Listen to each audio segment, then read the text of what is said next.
Kaya kasinjam bakari India kan sim nang neskmat hadin ke jingyap arngut kinong India. Kibasya terbom ha ka Iran, ha ka jahat MT Skylight. Telar pikwa ban tip kambini sasngap ya kana ka video hadu mandakut. Badwat keledu ban share, like bersubscribe ya kana ka channel. Kane kapan i baka sorkar India kala sim ya kalenti ka balance ne ka bayang ha pedeng. Kenang ban yada ya kikam bakam don kam ha kito kitany.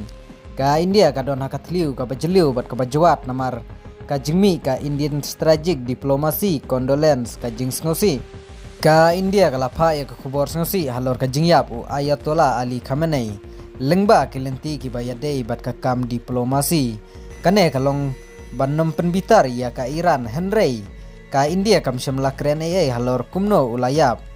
batnom yesha siliang ya ka Israel ne US. Prime Minister kari India Narendra Modi ulaya keren bat Prime Minister kari Israel ban kentu ban nom le palat ban penkutno ia kajingya kan at kenang ban nom sapriang kathma syaki wei pat kiri ka jingya da ya kinong India kum kata ka safety of diaspora ka India ka don palat pralane khandai million lakngut kinong song kibatrei ha kiri golf kum ha UAE Qatar bat Saudi Arabia bat ha kiwei ka jingya keren Prime Minister kadi India Narendra Modi bat kinong yalam ka UAE Qatar Jordan kanlong ban yada ya kinong India ban pensisa ba kathma kanom kta ya kiri kiba don bun kinong India ka energy security kid umpniang kumba prapo persen ka umpniang ka India kawan na kitany Middle East lada kathma kanang he kador petrol bat diesel ha India kan kiu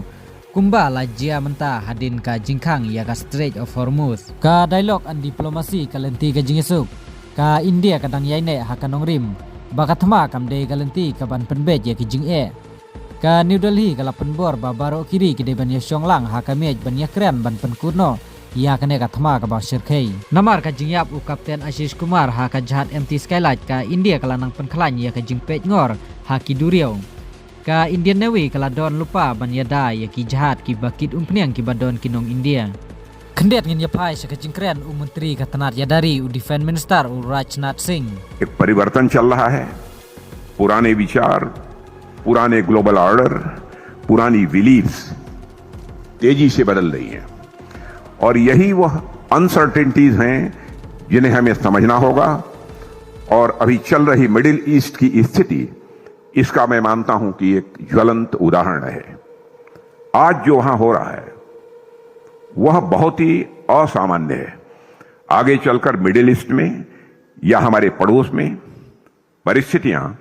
किस दिशा में जाएंगी इस पर अभी कोई concrete prediction करना कठिन है।